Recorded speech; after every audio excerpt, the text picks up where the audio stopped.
Today, what what I will be showing you is because alam nyo yung una, there were three phases to the entire process.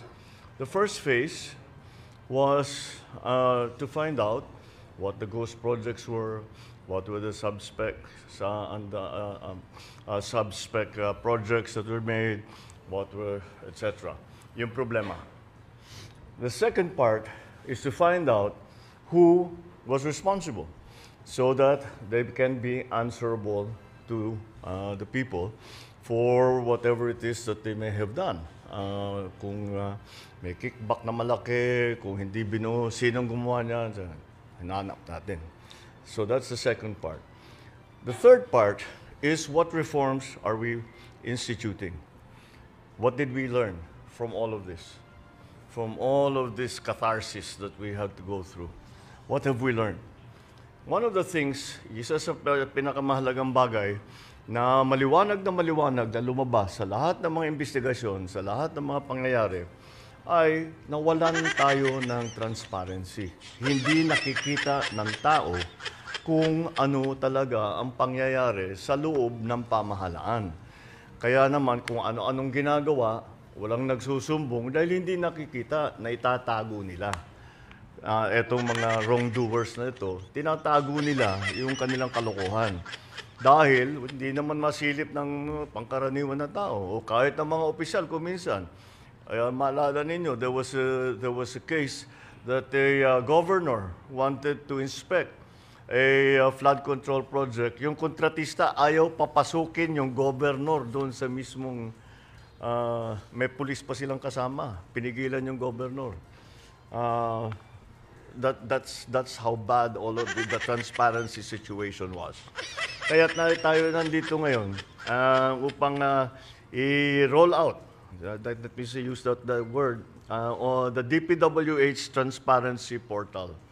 And ito ay isang sistema na ating binuo upang kahit sino, hindi kailangan opisyal, kahit sino, na kung nais nilang maghanap na impormasyon tungkol sa isang project, tungkol sa project dun sa kanilang lugar, ay maaari nilang gawin. Kaya ito po, yan yung, that is the title page. And let us use, namili kami para madaling pag-demonstrate, namili kami ng halimbawa, itong Eliseo Trinidad Access Bridge Project sa Pampanga River. Kung titignan ninyo, gamitin nyo yung search bar, makikita ninyo agad sa portal ang implementing office, ang contractor, ang halaga ng proyekto, ang accomplishment, completion date, at yung report. At agad-agad, kung meron kayong tanong, may issue tungkol sa proyektong yan, pwede niyong pindutin ang report. Yan. Kung saan maaari ninyong itag ang proyektong bilang completed, defective, duplicate, unfinished, o ghost. Kung hindi naman, pwede ninyong makita ang ibang impormasyon pa tungkol sa proyekto tulad ng location data, kung nasaan, pati mailagay natin sa mapa, ang location data, map view, at saka yung eksaktong location ng proyekto. Meron ding tab para sa procurement detail. Paano ba pinocure ang mga materials para dito? Kung saan naman makita ang approved budget para sa isang kontrata, mga petsa ng procurement activities, kailan yung mga buying dun sa mga sa gamit, kung kailan na-advertise, kailan pinabid, kailan inaward, at iba pang mga detalye ng mga kontraktor na lumahok sa bidding at ang mga winning bidder. Meron naman sa Documents tab, Documents tab naman, maaaring ma-view o ma-download ang mga ito. Ito dahil ginagawa natin full disclosure. Dahil karapatan na malaman ng lahat kung paano ginagastos ang pera ng bayan. Bawat proyekto, merong geotag na photo. Saan yung photo? Yan. geotag na photo. Geotag, ibig sabihin may location, very specific location. Mula simula, habang ginagawa, at hanggang matapos, kung may ghost project, madaling makita ito. Ito ay patunay na ang ating transparency ay may kasamang traceability. Ang isa sa pinakamagandang feature ng Transparency Portal sa pagtutulungan ng DPWH, Philippine Space Agency at ang pribadong sektor, maaari nyo rin makita ang satellite na images nito. Ito, kagaya niyan. Tiyakin natin na kung may makitang hindi tama o labag sa batas, aksyonan natin kaagad. Lalong-lalo na pag ito ay naituro sa atin ng ating mga kababayan. Kaya paulit-ulit kong sinasabi, lahat ng ating mga kapwa Pilipino, huwag kayong magdalawang isip na meron kayong isumbong ninyo para mapag-aralan namin, matignan namin, ma-assess namin kung talagang may problema o hindi. Para naman mas madali ang pagtatanong, meron tayong AI, gumagamit na tayo ng AI assistant na sasagot sa inyong specific queries sa Pilipino man o sa Ingles. Dinisenyo ito para makatiyak na kahit hindi ka techie, kahit hindi ka technical, madaling-madaling ayusin ito. English at saka Pinoy at saka Tagalog, pwedeng gamitin ito. Halimbawa, gusto mong malaman ang mga proyekto kontra baha sa Kupang, Muntinlupa. Tutulungan tayo ng AI ng portal na makalap ng lahat ng informasyon tungkol sa barangay na ito sa Muntinlupa. Kagaya niyan. Hindi. Ito. Dito nasa kanan. Ayun. Alright. Kung halimbawa naman, kayo interesado sa mga proyektong ipapabid pa lang, available naman sa portal na ito ang live streaming ng lahat ng ongoing procurement activities ng DPWH. Nag-live na ba nag-live na ba tayo dito sa ayan. Ayan na. Kakasimula lang nito kaya tinatanong ko kung nag-live na mo, kung nag-live na nga. Ayan, yung pwedeng manood sa mismong bidding process.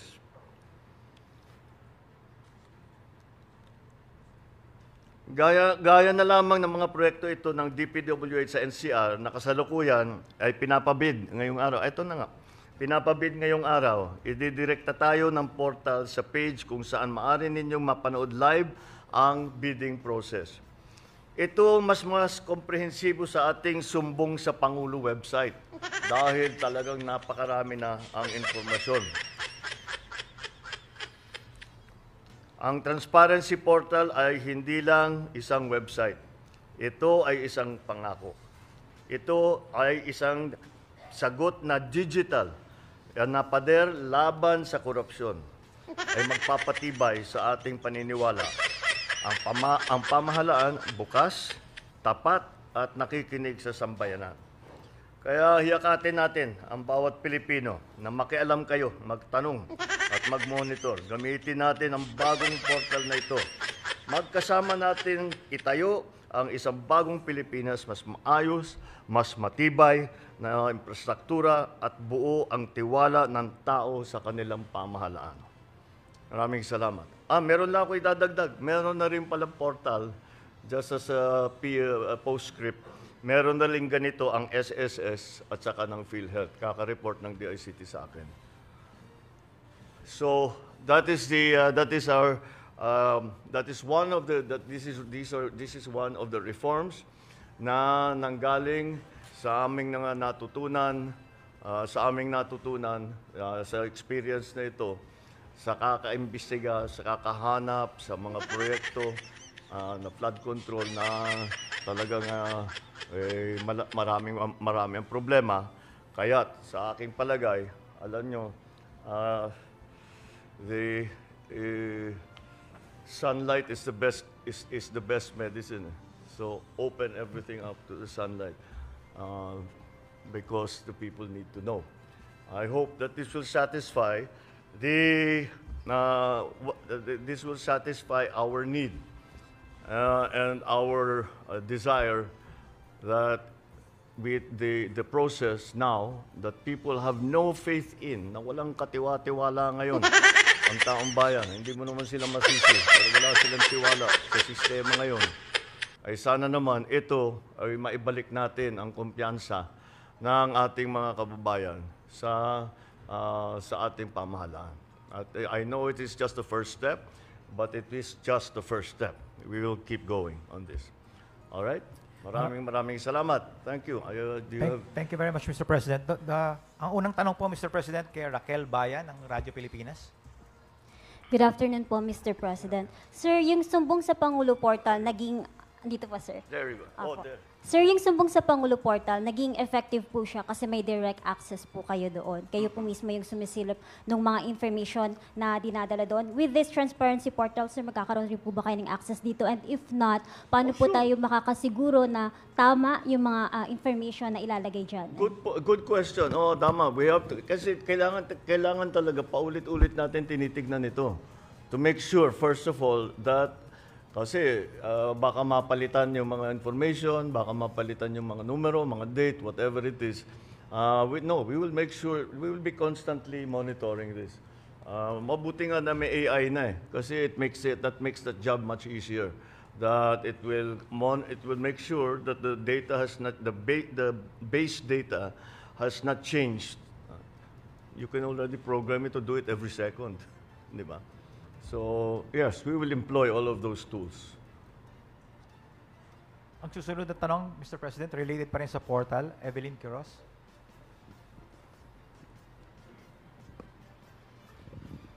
Good afternoon, Mr. President. Clarification lang po, ito pong portal, ginawa po ng DPWH with the help of PADSI, Philippine Aerospace po.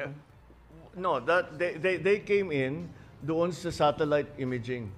Opo. Doon yung pinipicture nung ano. Doon po sa... Oo, kasi pag may request kami na tignan itong project na ito, actually monitoring din yan eh. I don't know if you noticed, yung picture na pinakita namin sa iyo was a work in progress hanggang natapos. It was a flood control dike na mahaba. It started, saan yun? Yung tinitignan natin kanina. Anyway, it was one of those, and that's constant naman ang monitoring. Before, hindi natin ginagawa. And then, follow up po, Mr. President. Pinakita po kanina dito yung actual bidding po sa isang lugar kung saan man pong DP District Office. Pero yung pre-qualification po ba, yung before po na actual bidding, kasama din po ba dito sa portal natin? No, because the pre-qual is not sa back na lang yung pupunta. Yung sa the pre-qual is not done like that way. The pre-qualification is done in an office pinag-usapan na kinokomperensya yan. So it's not useful for anybody to watch it. Pero kung merong ginagawa doon sa pre-qualification, lalabas sa bidding yan eh. Ba't yan lang ang nag-bid? Ba't nawala si ganito, si ganyan, si ganyan, si ganyan? Di ba? Lalabas yan eh. Mr. President, Baka last question na lang po. Sure. Yung pong sinabi nyo kanina, nag-start po yung from anong agency, how much, sino po yung contractor, yung pang hanggang sa matapos, meron po tayong picture from start to finish. Pero na-consider din po ba ng DPWH na, kasi po ito pong na-file natin ng mga cases sa Sandigan Bayan, kasama po sa mga inisyong na warrant of arrest, yung po sa mga district offices na mga chief ng planning, sila po yung nag-review o tumitingin po actual sa mga project. Kasama po ba yun na kinonsider din po na pwedeng private na lang po yung para mga PMO na ginagawa ng mga private offices po? Kung pwede. Hindi ko naintindihan. Kasi po ngayon, bawat district po, meron po tayong tinatawag na hepe ng planning, Sure. Ano po yun, secretary? Sila po yung titingin kung ano po yung actual. Yun nga po, dito nga po nagka-problema, hindi ho ba napapalusot? Na-consider po ba, or pwede po ba natin i-consider na magkaroon ng private mga engineers, yung mga PMO na tinatawag po? Para maiwasan po yung maulit ito. Kasi po ang purpose po natin ay maiwasan to, ma-resolve. So, pwede po bang ma-consider yun? Kasi po sa private, yun po ang alam kong ginagawa, Mr. President. Oo nga. Thank you po. Third party? Pwede. Third party inspector? If that's what's necessary, I just hope it doesn't. Basta hindi patagalin yung proseso, bakit hindi? Who will pay for it? Thank you, Mr. President. The next question from Maricel Halili. Hi, sir. Good afternoon. Good Sir, afternoon. on other issue, after the statement of Malacanang that E.S. Bersamin has voluntarily filed his resignation, E.S. Bersamin also spoke to the media saying that he was asked to resign. So, sir, first, was he asked to resign? Why did you decide to let go of both E.S. Bersamin and Secretary Pangandaman? And what does it say about the cabinet that E.S. and Secretary Pangandaman were dragged into this issue? Well, you know, the question about the Chief Luke and myself, wala nag-usap na kami. And we understand each other and we decided to keep it between ourselves. There's no bad blood, there is no acrimonious feeling there, so that's fine. She set me na because her name was dragged into the whole thing. You know, it makes it clear that whatever is going on, kung ano man ang mga questioning, kung ano man ang mangyayari, we want to be sure that she's not in a position where she might be suspected of influencing all that. Kasi when she's out of government, wala na siyang influensya. So hindi mo masasabing inayos niya yung kaso niya. Thank you, Mr. President. We have time for 2 more questions, Mr. President. All right. Anna from GMA News Online.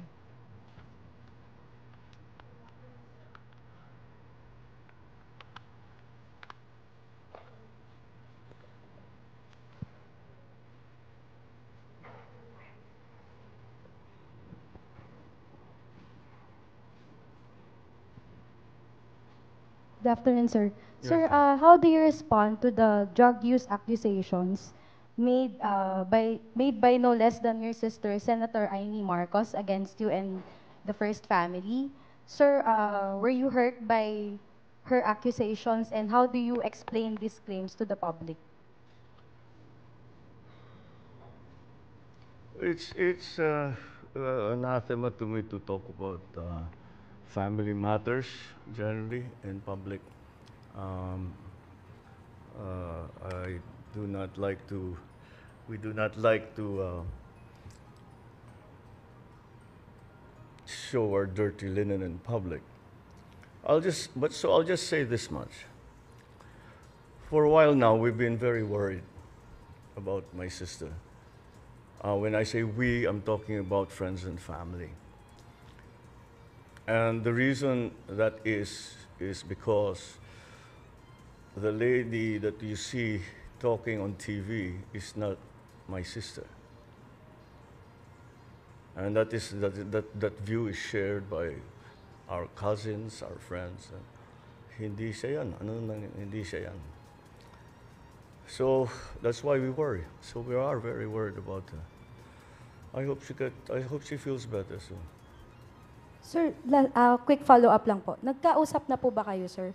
Or do you intend to talk to your sister?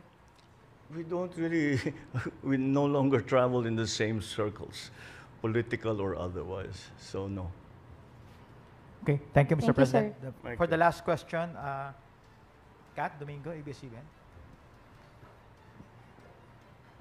Good afternoon, Mr. President. Sir, we understand that you earlier mentioned that you do not want to dignify statements from former you do not want to dignify statements from former Ako Bicol Party List Representative Zaldico, but he came out with a recent video claiming that you received over 50 billion, if I'm correct, in kickbacks. Yeah.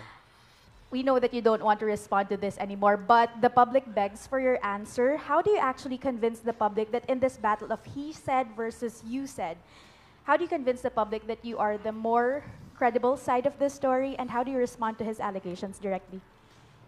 Well, look at the quality of the statements. Alam mo, mahaba nang naging mga usapan natin tungkol sa fake news. Anyone can go online and make all kinds of claims and say all kinds of things. Paulit-ulit. But it means nothing.